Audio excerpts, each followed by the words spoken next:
These 7 streets by 3 streets plus North Park and South Park made up my entire world.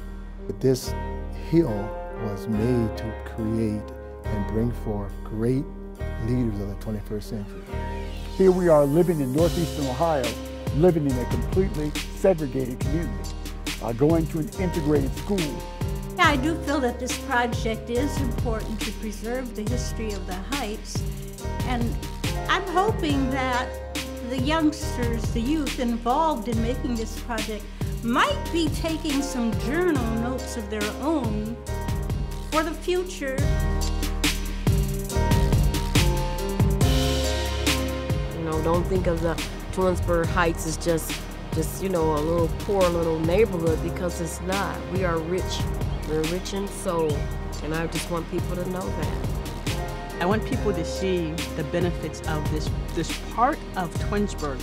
Growing up, people would say, it's scary back there. And now I go, what are you scared of?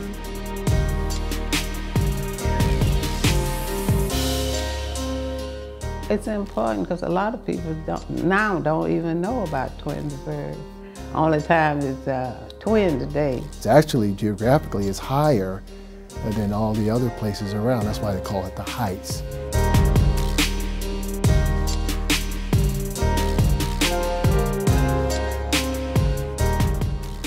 In my mind, had it not been for the talent, the time, and the resources of the people of Twinsburg Heights, this entire region would not have benefited. We grew athletes, we grew scholars, we had elected officials who did a lot of great work to help build and grow this greater Twinsburg, Summit County community. Yeah. And this, sir, is?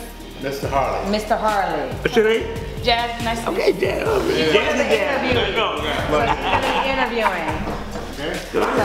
Where did Harley Daddy at? I think he's in Cleveland somewhere.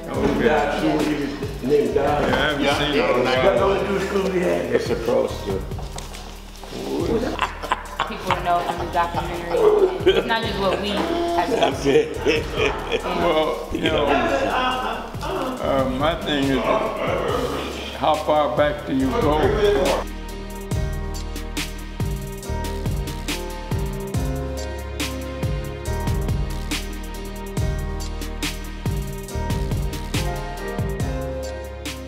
To start off, my mother and father were divorced and whatnot, you know. And so after staying with an uncle and aunt like this, my father decided to move us out of Cleveland. And so he sent us to Twinsburg Heights here, a place that I didn't know anything about, never heard of it. You know, it was just a place until I got here. I more or less fell in love with this place, and it's a place, I don't know how you kids feel, but it's a place like, you've never been in a place like this before.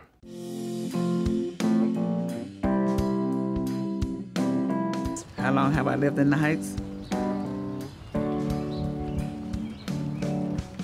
61 years. My parents came from Furman, Alabama in the mid-1940s. I moved to the Heights in 1938.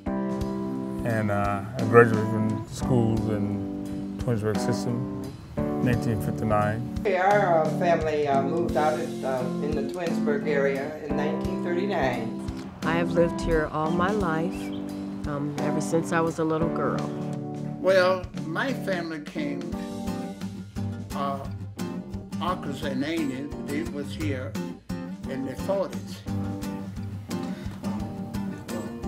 When were you born and why did you move here? Well, I was born in Cortland, Alabama. I came here in 49, December 49.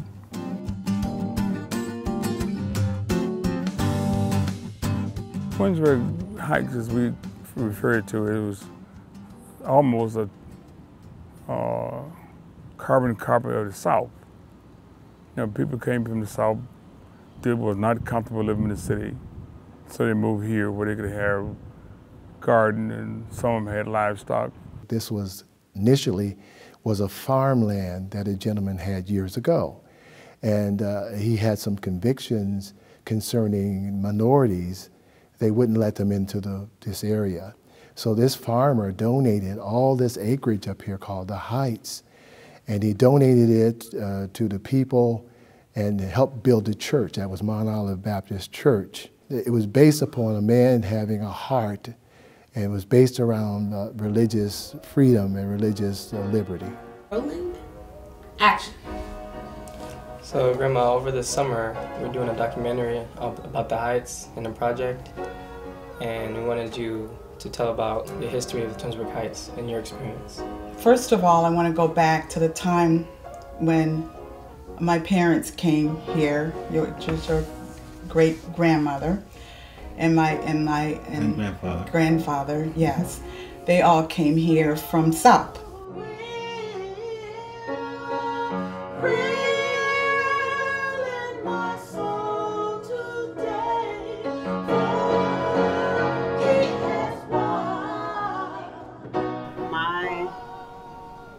Grandmother, Mix, that was one of the first families to come to Twinsburg. And they purchased this land from Mr. Brady.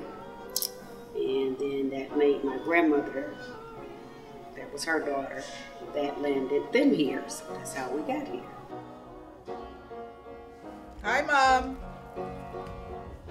Hey, Daddy. Rodney and Yvonne is here. Hello there, Mother. And Carla and Lisa's here, and they're doing the filming of Twinsburg Township. Mom, why did you move here? Why did you and Dad move here in Twinsburg Township from Oakwood? The Heights up here. We came to Ohio when I married in July the 8th, 1953. We left Alabama on our way to Ohio 2 days later, which was the 10th. Dad and I settled in Oakwood with Mom and Dad, Willie Monroe, and the rest of the family was living in Twinsburg. We went out to visit Twinsburg, and we liked it so much better than Oakwood, and we set up residence out there, rented first in December the same year of 1953. You remember the church y'all went to? I mean, he came to when he heard about it. Was it Mount Olive? Mount Olive Baptist Church, yes.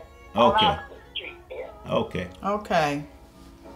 So that's how it happened, folks. They heard about Mount Olive Church out here, and they came out to the church and liked the neighborhood. Thank you, Mom. Robert, your dad, and I, and we joined it also, joined Mount Olive Baptist Church. Thank you, Mom. Appreciate it. Some people die his word. I think people moved here so that they could have freedom and autonomy. I remember headlines in the paper, like for a city like Cleveland, there were boundaries that sort of confined people to certain neighborhoods. My family initially moved up from Birmingham, Alabama to Cleveland, Ohio. That's where my parents were raised. And when my grandmother was older and her children were adults, they moved out to Twinsburg. So my grandmother, my great-grandmother, and my mother moved out to Twinsburg over on North Park. And then that kind of started the migration of the rest of my family from Cleveland to Twinsburg Heights. I mean, if I had to guess, it wouldn't shock me if I had 30 different family members who have lived in the Heights at some point in time. And still now, we still have the majority of my family lives in the Heights. So a lot of my family lives in the Twinsburg Heights community. My great-grandmother lived there. My grandmother on my mother and father's side lived there. My dad still lives there. I have brothers and sisters who grew up in the community too. And of course, cousins, uncles and aunts.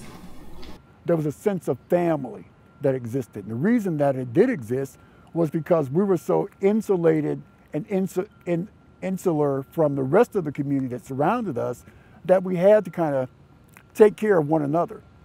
On the street that I lived on, 3 of my brothers, my mother's brothers, who had come north from Alabama, all lived on the same street. And this is common for many families in the Heights. We come from working class backgrounds, so the way you make it day to day is through that family. It's really that village mentality.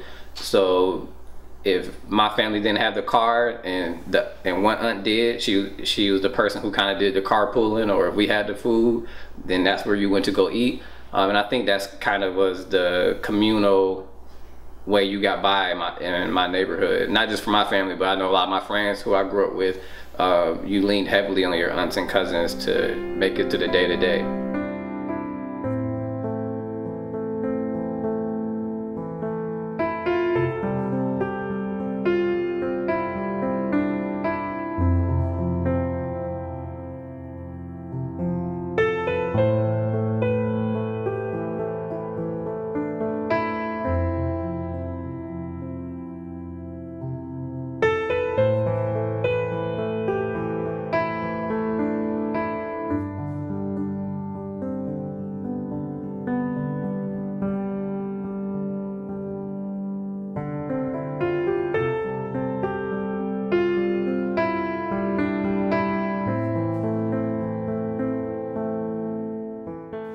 Every street has an awesome name of a great college and biblical colleges. All of our streets were named after colleges. And Oxford, then the next one was Cambridge, Eton, Rugby, Bucktown, Case, and Stanford. They're all college streets, and I thought that was unique in the fact that I don't even know how the names came about, but Who named it? yeah, Oh, you don't know that, either? yeah. That's a history that we never knew. Never did know that. I would like to find out. Yeah, that would be interesting. Yeah.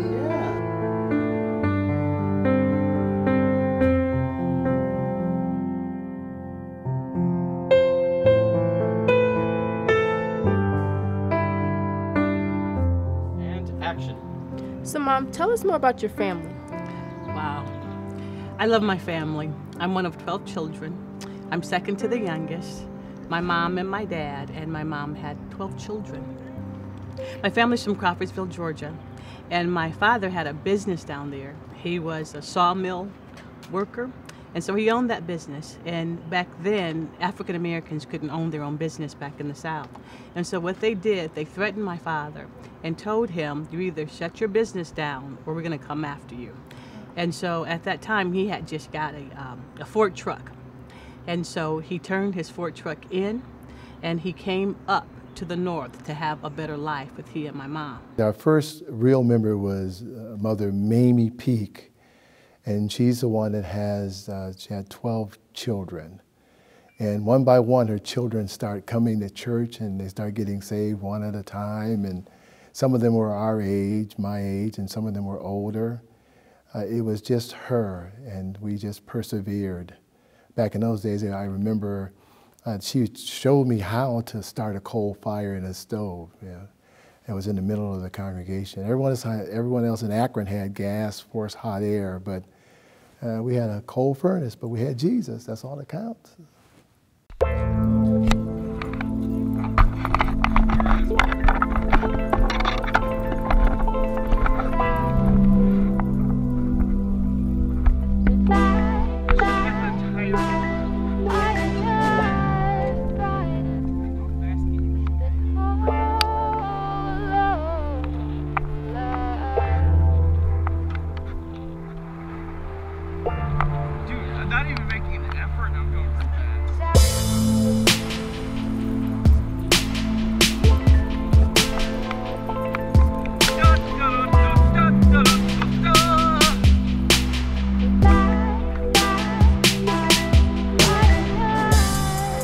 What makes the Heights unique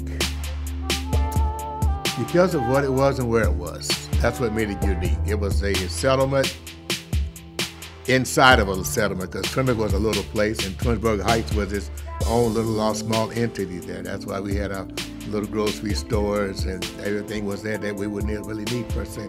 We'd come down Twinsburg for other stuff, but it was home is what it was. You didn't have to worry about locking your doors at nights. And I grew up, still have trouble locking doors, you know, I'm 72 years old, because of how I grew up, you know, I'm just not used to those things. Everything was free and open and trusting. We had a lot of trust in the people around you, you know. That's something that they need to have, I think, more. To know your neighbors, where you can talk to your neighbor freely, you know. Hey, how you doing? And spend some time with conversation with them afternoon. It don't have to be like a lot of your, I would say, modern folk. They live inside of a house. They have a beautiful home, beautiful yard. They pull in the garage from the car, they close the door, and you see them the next day to get ready to go to work, you know. That's isolation to me, you know. So we didn't have those big car garages or anything like that, all the cars in the yard. But people talked and communicated. I guess communication would be one of the biggest things that you can get out of a little place like that.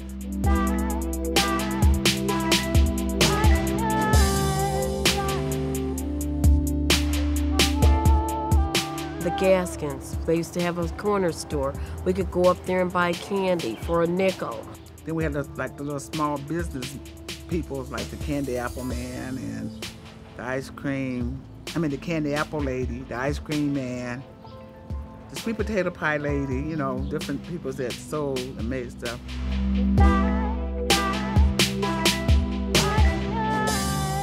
Center used to be down there, and they ain't doing nothing for that road now, but they goes back there.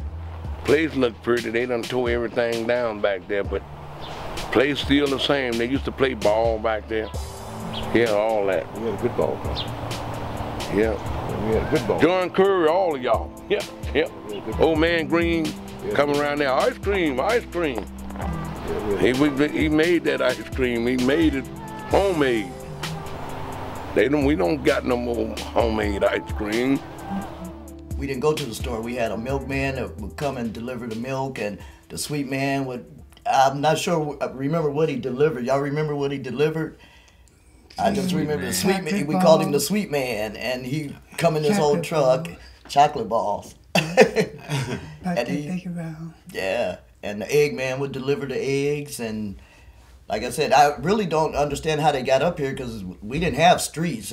I just remember mud was everywhere. We had nightclubs here. We had an actual country club right on the other side of Hatton Road. During my years, it was called the Pine Crest Country Club.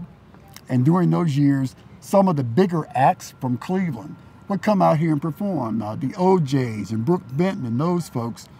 And we'd have audiences, black audiences from Akron and Cleveland that would come out and have food with us, have drinks with us. Of course, I wasn't drinking at that time.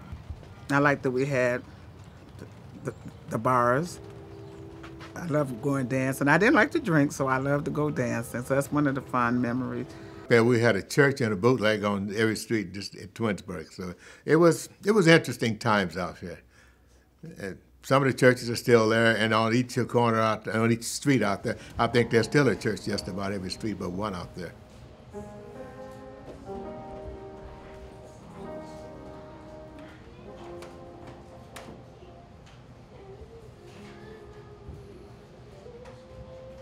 Heavenly Father,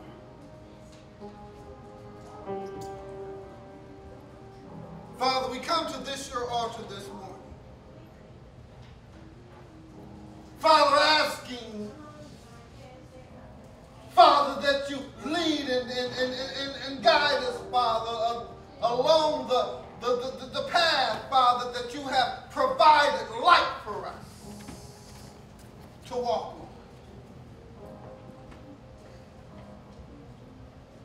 Father, we come to you this morning, Father, in humility of spirit. Father, on bend knee.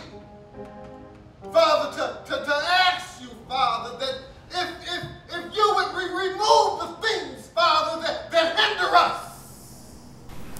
Well, I chose to participate in this documentary because I felt that it's very important that people learn about Twinsburg Heights. Who was the most influential interview subject and why?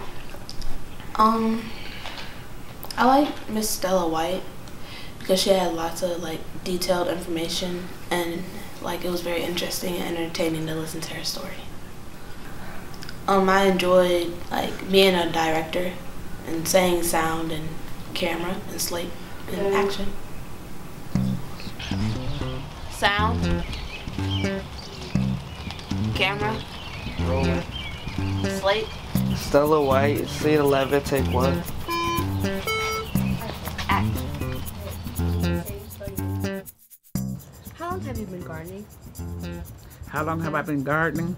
I've been gardening probably since I was about 10 years old with my mother and father now. What are your most cherished plants? My most cherished plants are plants that people give me. Like on the front, you will see I have a rose bush that my mother had. And my mother's been gone 10 years, so the rose bush is probably about 15 years. And then Mrs. Tate, she had gave me some ferns. So those are another cherished. It's plants that people give me.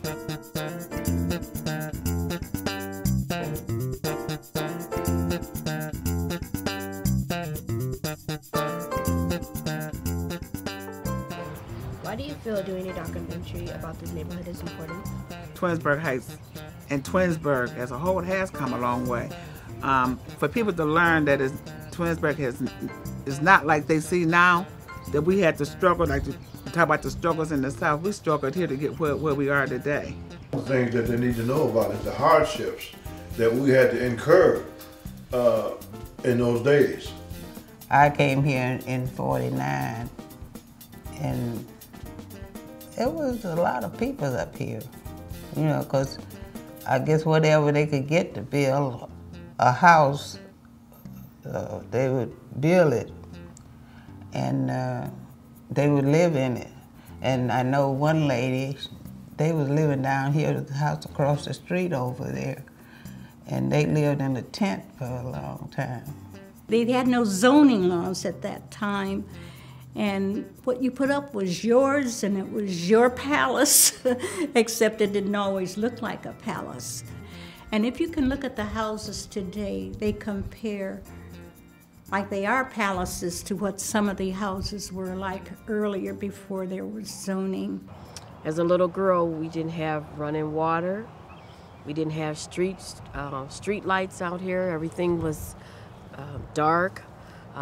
As I got older, we first got our first well. I think I was maybe 8 or 9 years old when we first got our well in our yard. And even though the water wasn't clear, my mom would always have to get the water out the well and actually boil it before we could drink it or cook with it. It wasn't a convenient place to live. You know, they had outhouses, so they had hand pumps, and and those were not things convenient to a nice quality way of living, let's put it that way, you know. We didn't have running water where you just go in there and turn on the faucet. You had to prime the pump with a little water, and then you had to pump the pump to get the water out. And I guess we was kind of up there for a minute because we had a double-seated outhouse. Yeah, deluxe. A deluxe outhouse. Yeah, hey, where 2 of y'all could go out there and use the bathroom at the same time.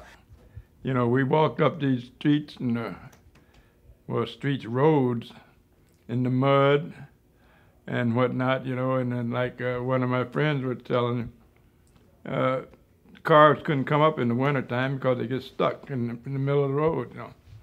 So the people had to get their groceries and whatnot down on Richner Road at that time, which is now Haddon Road. They had to get their groceries from there.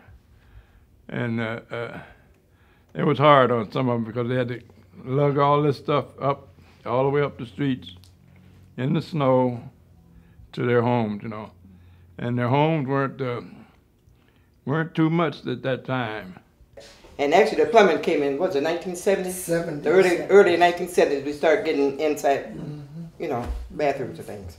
Yeah. Yeah, Which was because quite a while, you know. Yeah. I went into the Army in '63, and when I came home in '65, my dad and them still had outhouses. And they started to bring in the water and the sewers then at that time. And they used to have a big truck. We call him the honey man. Yeah. A big truck would come and suck all the, you know, the outside toilets, you know, stuff out. We call him the honey. There's words for it, but. And, you know, going away until, let's say, about how often was that? About what? But every 6 months, something like that. Yeah, but anyway, we call him the honey man, you know. But he would come and suck out the toilets, you know, for us. And then it broke down in Hudson there one year, and you remember that? It exploded in Hudson. Yeah, I did. The whole load just went berserk down on Main Street there in Hudson. And boy, they talked about that for a long. It was in the paper. Oh, yeah. He had a wood. Because, you know, I mean, yeah, that's it was wood. you Yeah, know. it was a wooden truck.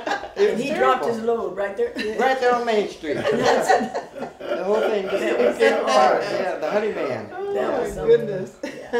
In terms of getting roads fixed, when I was a child, the roads were made of dirt.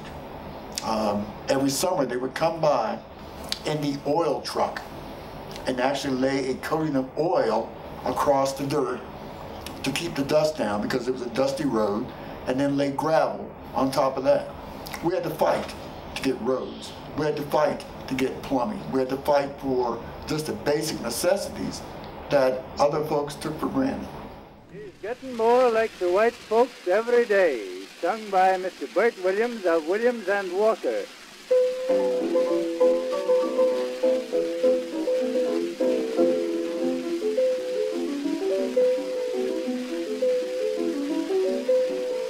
I ain't never seen such a monster pain since the day that I was born.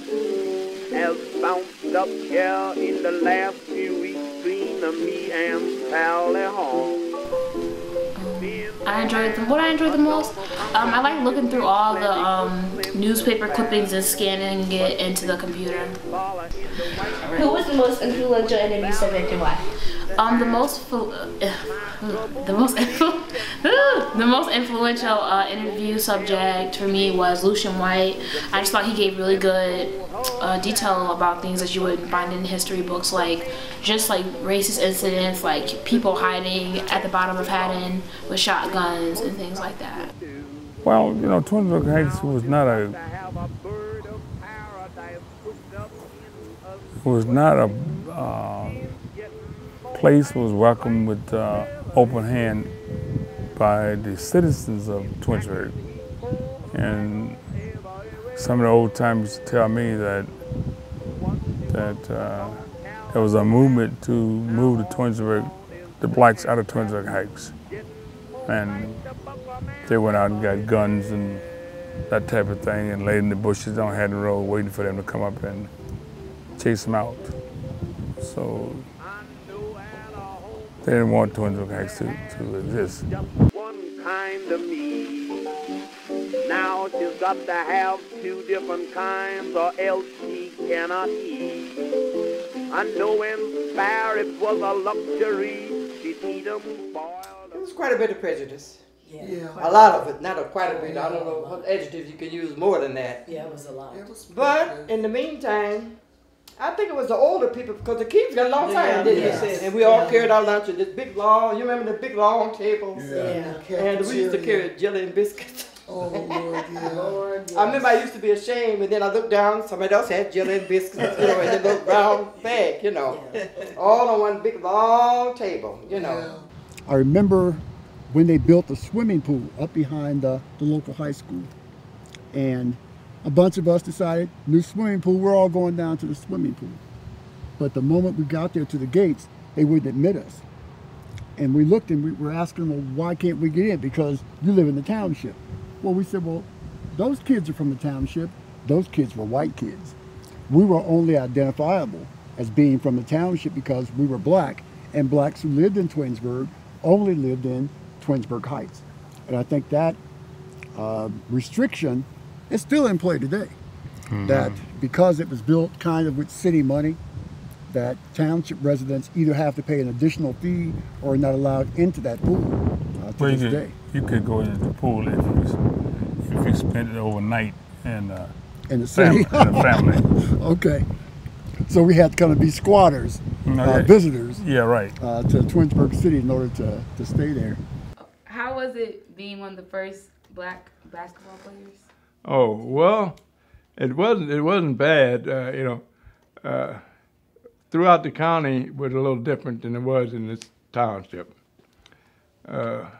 We had maybe one incident that I can really remember where there was any conflict, and that one that he threw pennies at us as we got off the bus. Relationships were good because as an athlete, what you know, relationship between the athlete and the general public is different than just anyone, so we had no reason to.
Very small in number, but we were very powerful. So if there was something that we wanted, it would be from like the 12th grade to the 9th grade. We would form walkouts.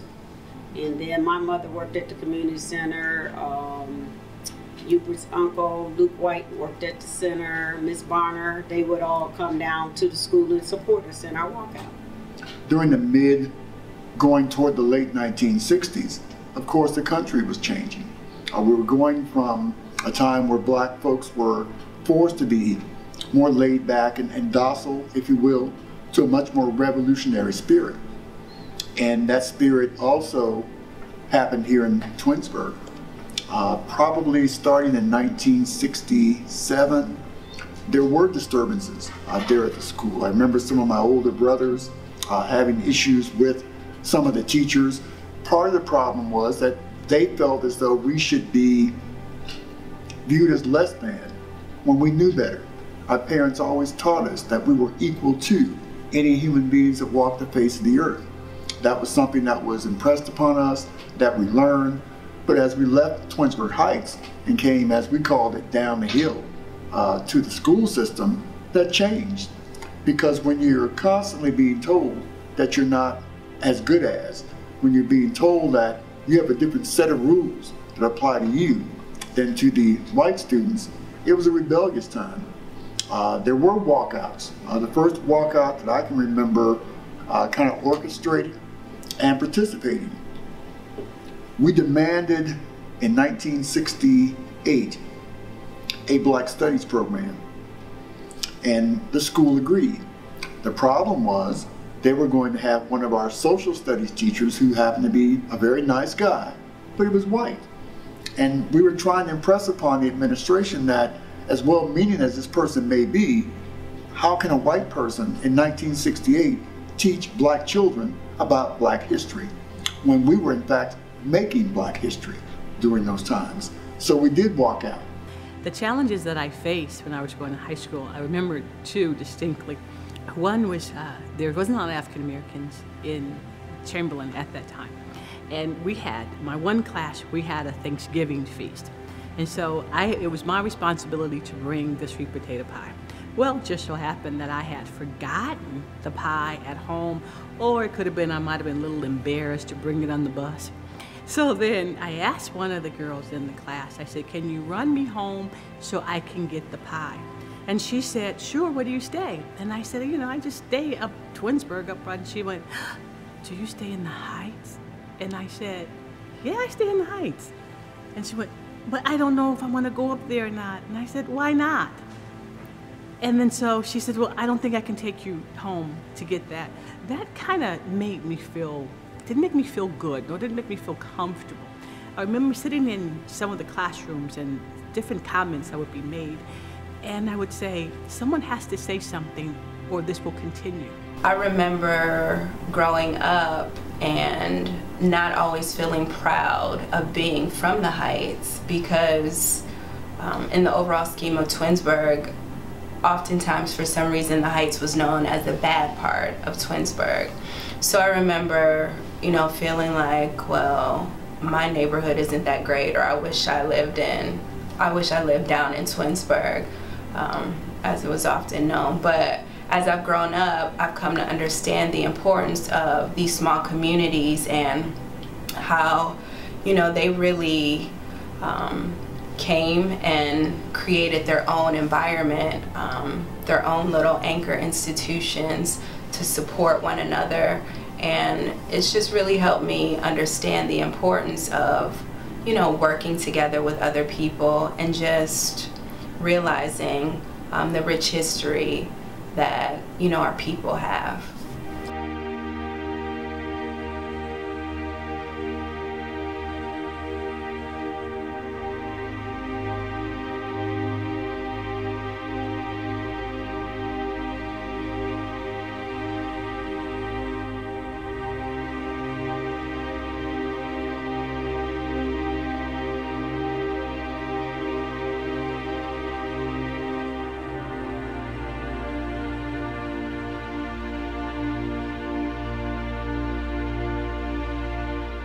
So what was your dad's job when he came up here?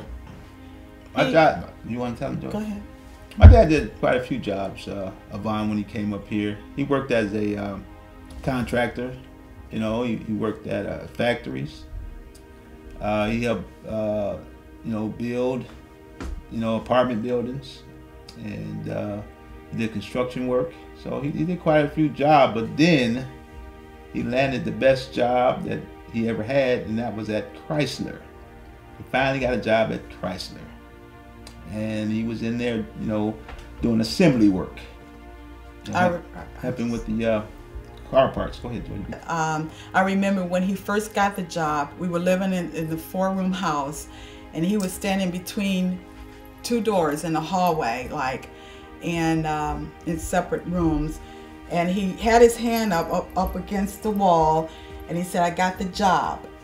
And Mom, of course, was talking, but I could still hear him say that, and I could see him, and I could feel the happiness and the excitement when he said he got the job, and he said he got the job at Chrysler, and we all were so happy because we knew it meant more money. It was more. It wasn't like we were starving for nothing. We were happy children, but it was just his excitement that caused us to be more happy because Chrysler was a big thing back then. It was like everybody wanted to work for Chrysler.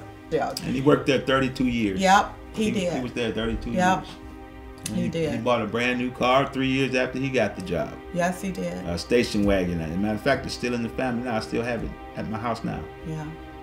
So the wagon he bought in '67. It was a Furry 3. Chrysler station wagon. And we was excited about that car. I remember coming home, I was 8 years old. I think I was 8 years old. I remember coming home from school and I seen the car in the driveway and I was like, "Dad got a new car?" I said, "Man, Dad got a new car?" I was so excited, man, that Dad had a new car.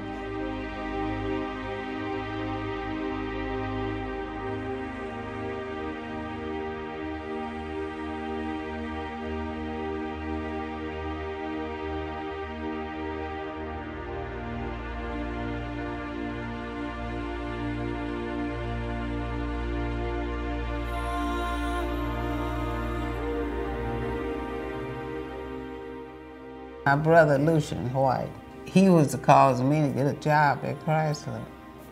And he said, "Liz," that's what he calls me, "Liz." I said, "Yeah." He said, "Why don't you go up to Chrysler? Don't you want to go, you know, to Chrysler?" I said, "No." I was working too hard, and they were talking about how much a fire we would be working in, you know. He said, go up there and try it. I said, he said, well, I'm making up a list. I'm gonna put everybody's name on there that want to go up there. And they gonna hire everybody's name that be on the list, they gonna hire. He said, but you probably work a month and then you're gonna get laid off. You may not never go back. I said, okay, I'll try it. And sure enough, I did. And everybody's name on that list, and they were from the plant out on 82. People were lined up from Cleveland everywhere. But they didn't know that the people up here was getting first choice. So when time for us to go in, they came and said, everybody from Twinsburg Heights, they come up, to come up front. And the people started to fuss and they were mad. And well, I've been out here since this time, And so we went on, they called us in, and they hired all of the people that was up here from the Heights, and all the ones that wanted to go. And so I worked there 21 years.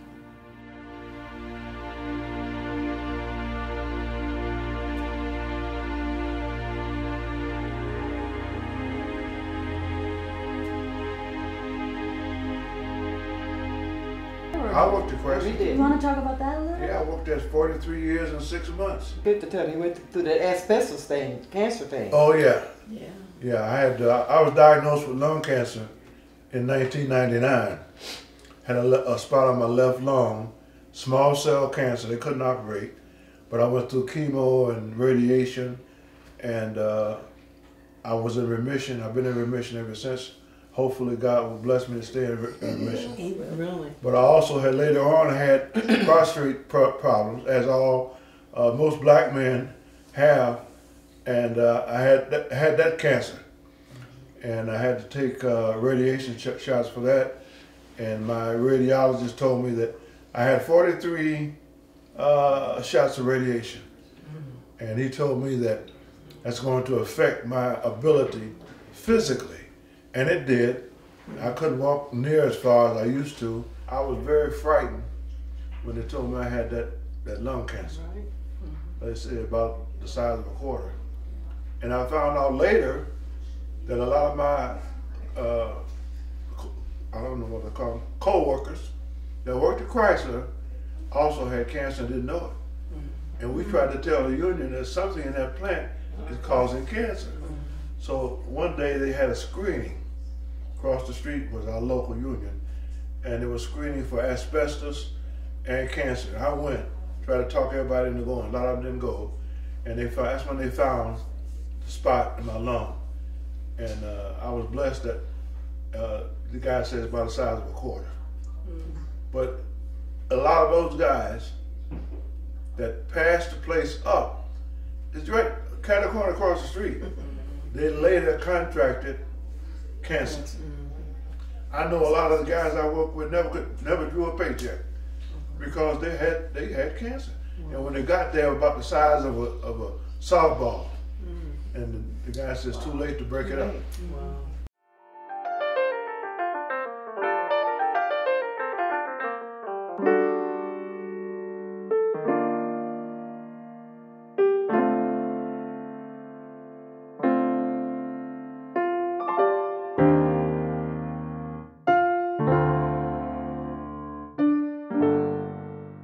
I enjoy making the music for the documentary the most because the software that we use is really fun to use, and the people that are here accept me for what I do, which is making the music. Now, what software do you use to make the music? I use GarageBand, which is a program that's only for MacBooks, and it simplifies the creation of music.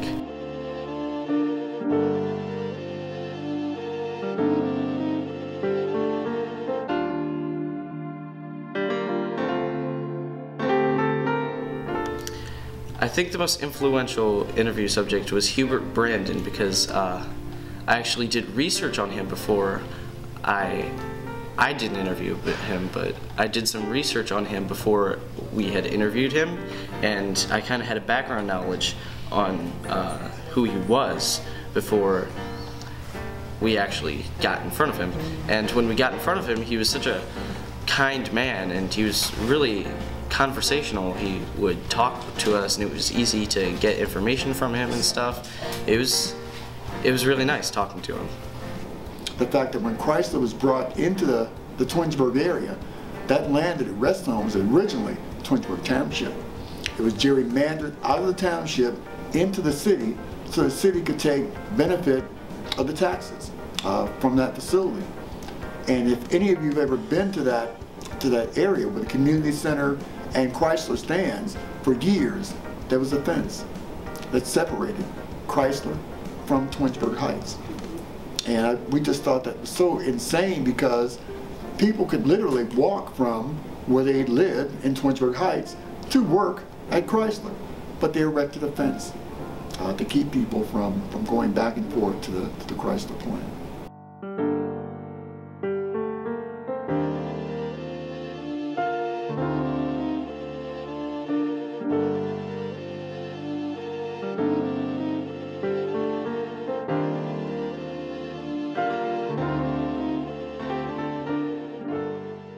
They deliberately allowed Chrysler to come up here, and the city took that over, which was wrong, and they had a meeting on a Sunday so they can establish Chrysler out here. But Chrysler came, and the people out here had jobs. It was good for them. But the way they approach and they retain the township land, it was unlawful. Well, Twinsburg got the taxes for Chrysler. In other words, I put it this way: they got the slice of bread and we got the crumb. And one of the things that impoverishes a township, the township cannot extract wages or taxes from municipalities or businesses that are inside this perimeter. Only a village can, and a city. And so therefore the township is suffering because of lack of income, but the city prospers because they are a city. Well, what happened, the people that moved out to Twinsburg Heights after we did, we were some of the founding families. I have to say that because we was out there in '39. Well, a lot of these people that moved out there from Cleveland, they didn't want to incorporate with the city of Twinsburg. They had all kind of excuses. They don't like the police department, this, that, and the other. But we tried to tell them they'll upgrade our community. We'll get running water, sewers, sidewalks, streets, and everything. They didn't want to do it. That was the tension. And I think that tension is still there. It's still there. But that's why I wanted to buy a house when I graduated. I keep saying graduate. When I retired. But because of the fact that they didn't want to incorporate with the city, and I said, well, my property is going to go down instead of going up. So this is one of the disadvantages that Twinsburg Heights had. And they're still not incorporated with Twinsburg. But they're still they're infiltrating up here like mad now. Right, yeah. They used to wouldn't come up here, period. At the time, there was no Caucasian people living in Twinsburg Heights. No, none at all. They were scared to come up here. But now you got all of a sudden it's more, I think almost more, like half and half now. Half and half, yeah. Yeah, it's just crazy. Joe Brady was the only one that stayed. Yeah, he's the only one, yeah. If you notice, the annexation is that the Twinsburg Township is kind of like a J for like Jesus, I say. It's like a J of the property is only left. So you have a J-shaped property, and all the rest of it has been annexed over by the city of Twinsburg. So it doesn't make any logical sense. And then if you move down from there, so this person, the Heights zone is red. Red means that's low value. Mortgages, the house is there. There's not value. There's not a lot of it's not a good place to invest is the best way to understand it. And the term for that, if you ever want to look it up, it's called redlining. And you can Google this, you can see how this is being used all over the United States to create a whole bunch of communities like the Heights, where people live there and they buy homes and they're in a location where the banks and the governments, they kind of declare this is a place that has no value. So when I was working in hoping to make this documentary and running a college knowledge workshop, it became a point where I realized that a lot of students that were volunteering in the program didn't really have a sense of why, when we put up statistics, we saw that a lot of the people in the community didn't have bachelor degrees, or we saw that the housing value was much lower, or that the city had a lower tax revenue. These, well, again, more structural issues, a lot of students didn't understand, so they were looking at kind of how can people make different choices. And I think people's choices are important, but I think in a workshop I stopped and wanted to really give a history of redlining.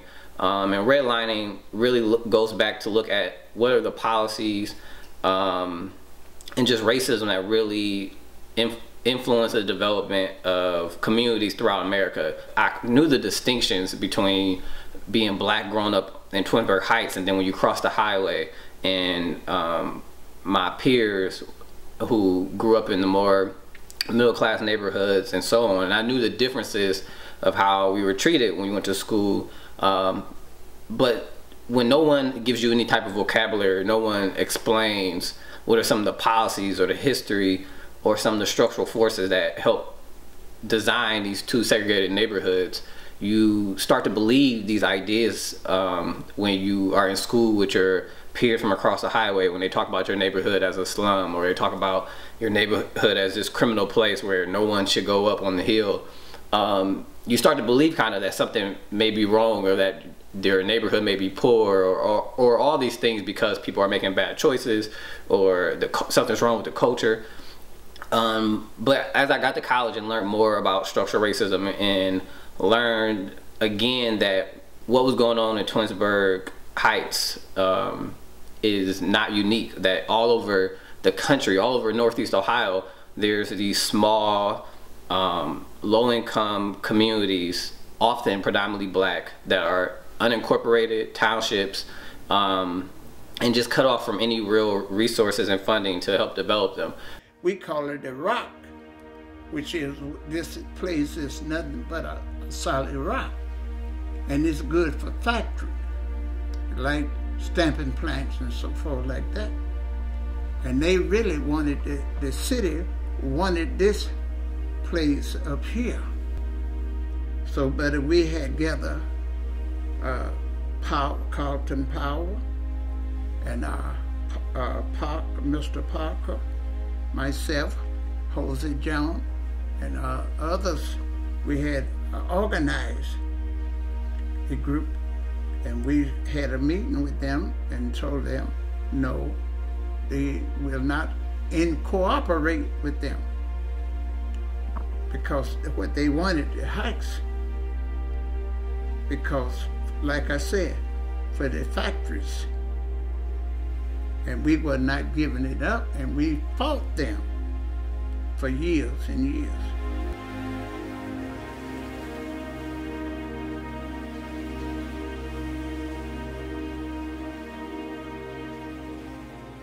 I told them, I'm not giving up my shack.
So this is a picture of myself and my mother, Madeline Curtis. And this is my mother's mother, Claudia Johnson. And this is Edna Van. So 4 generations of family members. So the matriarch. You see a picture of the center before it closed. Did you see that? Well, that's just the door.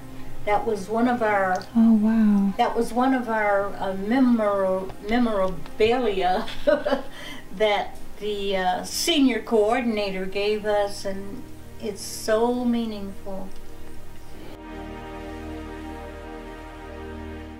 But that community center, in terms of what it did for us as having a safe haven that we could go to during the summer months, as a youth, as a younger child, arts and crafts, sports, dances. That's how we learn to socialize. I can honestly say that's where I learned to dance, at the Twinsburg Heights Community Center. But it's also where I learned political activism.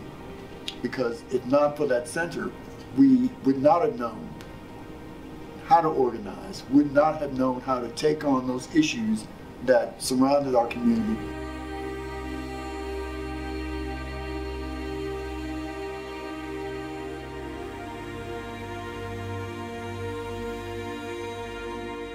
There was a lady by the name of Madam Sonora Mix that gave 3.5 acres of land, somewhere there about, to this community. Okay, that where the land could not be sold or bought or rented. And over the years, they started to build a shelter house, so to speak, where they had activities in the summertime.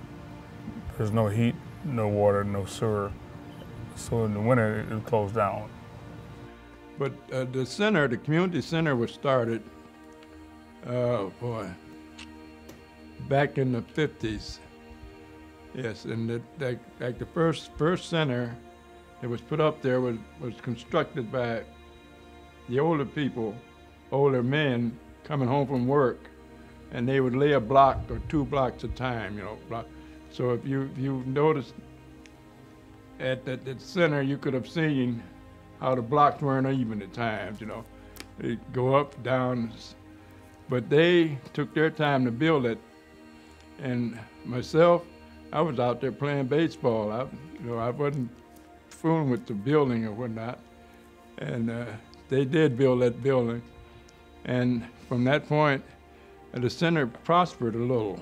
I'm a member of AA, not an active member right now, but I've been clean for almost 28 years, just by the grace of God. And the first meeting that I ever really went to was at the community center up there. They used to have meetings on Tuesdays and Fridays up there. Now I don't know where they go to have the meetings. I think it's over on 82. But I mean, that was something that was right in the community, and it saved my life. Just by the grace of God, I'm thankful that it was there for me at the time. Yes, go ahead, please. Your name and address, please. Hi, my name is Tiffany Walker. I live at 1959 Rugby Street. I started going to the trustees meetings just because I felt like it would be important, as a community member, to know what was going on in the community, to understand the status of the community center, and to try as much as I could, along with other people, to advocate for the need to have a community center in the Heights. So going to the meetings, the trustees would share, what was going on with the process related to purchasing the land, whether or not they were going to do that, first of all. And then when they did decide to purchase the land, what would happen to the building, and just how, they were trying to make it a community space, even though they decided in the long term that they weren't going to be able to manage the building and to keep that. Yeah. There used to be basketball court, the playground they had up there, and I fought to try to keep that up there, but it was no success. Well, the basketball courts are still up there. Yeah, but there's no water. You go up there, there's no water, no bathroom. No. You know, when they tore the building down, they took all that away from them. And, you know, who wants to go up there and you got to go a half a mile to go to the bathroom and get some water? Mr. Curry. My name is John Curry, and I want to speak primarily about my seniors. We have, I guess 15, 20 seniors come up 4 days a week for lunch, and they socialize. We not only have seniors come in, and when she spoke of what we do it for northern Summit County. We have between 100 to 150 food giveaways we do each month. Now, what I'm hearing here now is that all of that's through. That you're not going to do that anymore. We're not. I'm not saying you. I'm saying we're not going to be able to do that anymore because of what's happening here.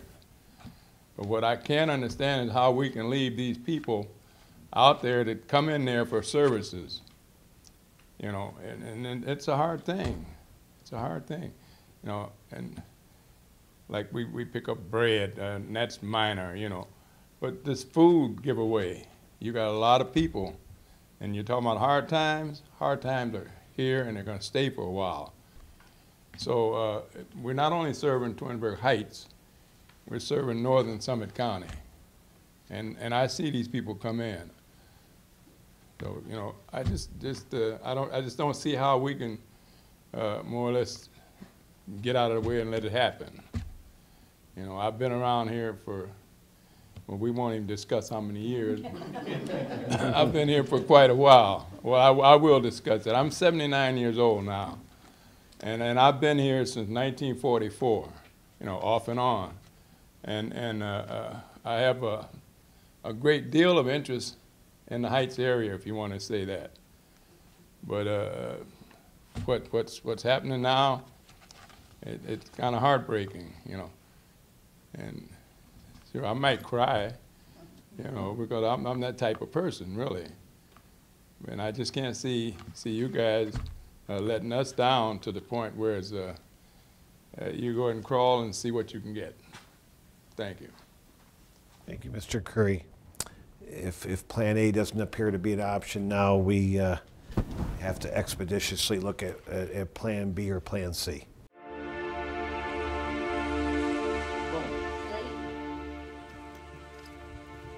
Scene 2, take 4, Curry.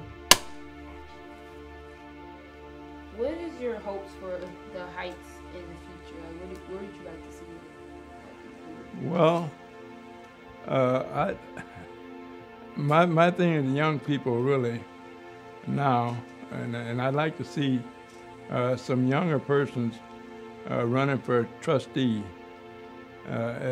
because as of now, they have no representation there in the Heights as far as the trusteeship code, you know. So that's where I'd like to see the youngsters, and that you've got a bunch here that seem like they're really into different things.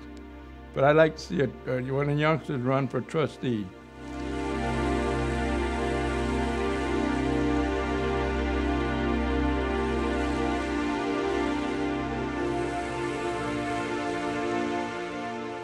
You have to strive for what you want. Because if we had just stayed back there with the dirt roads and never tried to do anything or tried to prosper, where would we be? And you just got to look forward. You just got to strive for it. It's a lot of history here. It's a lot of history in the Heights.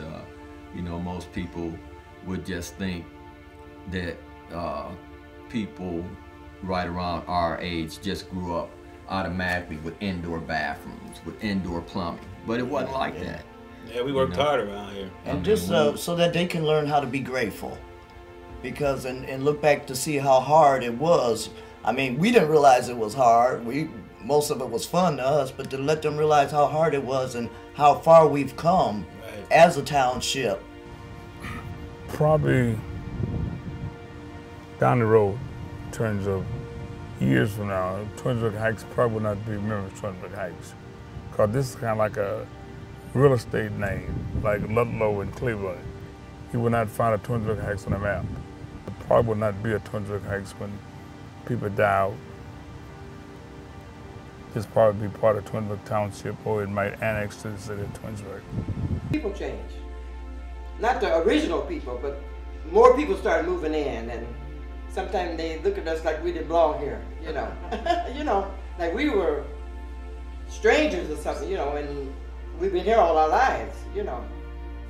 And we were just used to, you know, everybody getting along, but it's not that way anymore. So it's gonna be like 20 years from now. How you think it's gonna be different? Shoot, I bet you it's gonna be beautiful. It done went a long way from the time when I was here. Yeah, it done moved up. Didn't nobody, I'm gonna tell you what, didn't nobody want it, but now they want it. They didn't want nothing but Chrysler, the Twinsburg. Now they want, and at Twinsburg trying to buy everything up they can get. I don't know if we'll ever incorporate with the city of Twinsburg, but I hope that we can maintain what we have up here. A lot of new people have moved in. It's not like it used to be.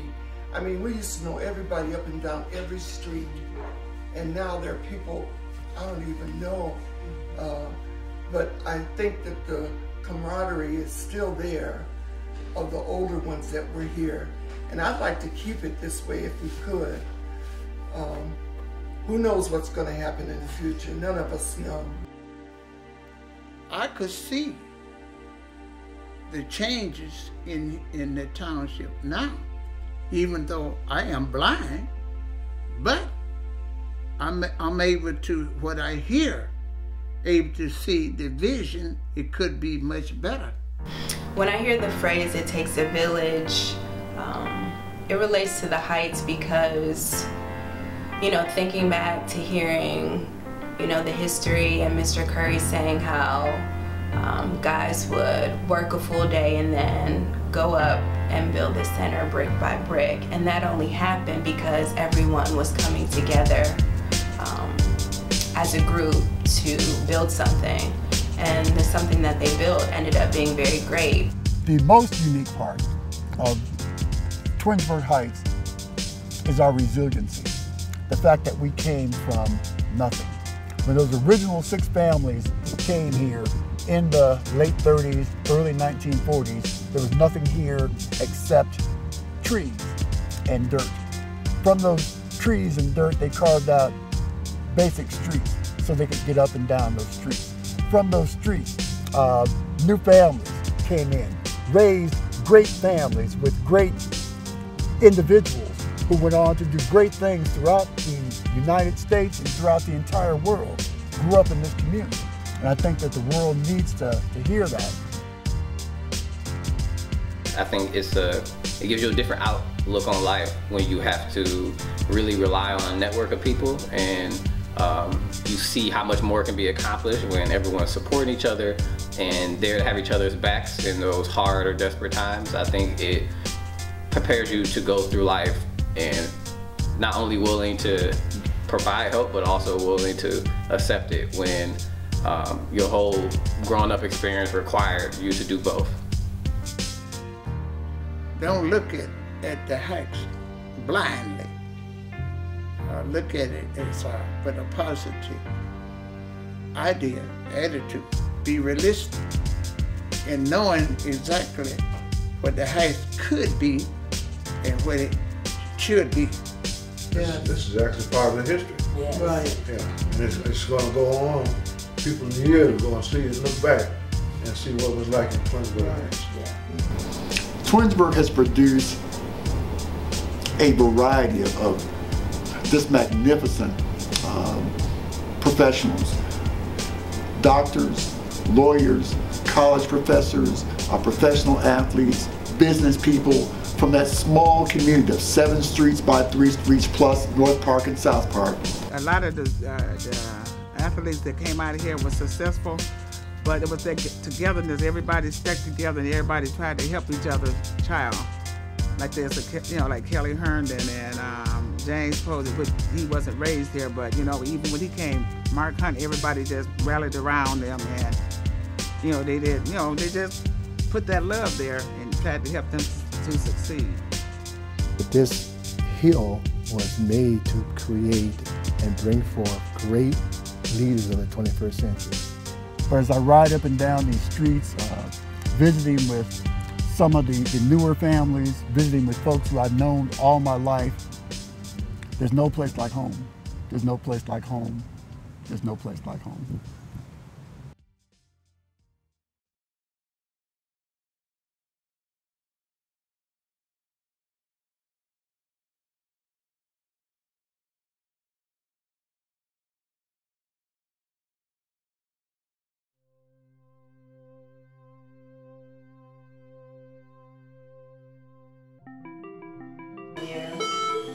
Yeah. You have to say hi, Mom. Hi, Mom. You have to wave, do like they do on the shows. Hi, Mom. There you go. They call it knocking. You can knock me, but then you're challenged if I don't have it, right? No. There's no challenge. This just means everybody here needs to pass it. That's all that means. Oh. Yeah. I thought you were challenging me. No. Like spades. No, not spades. Not spades.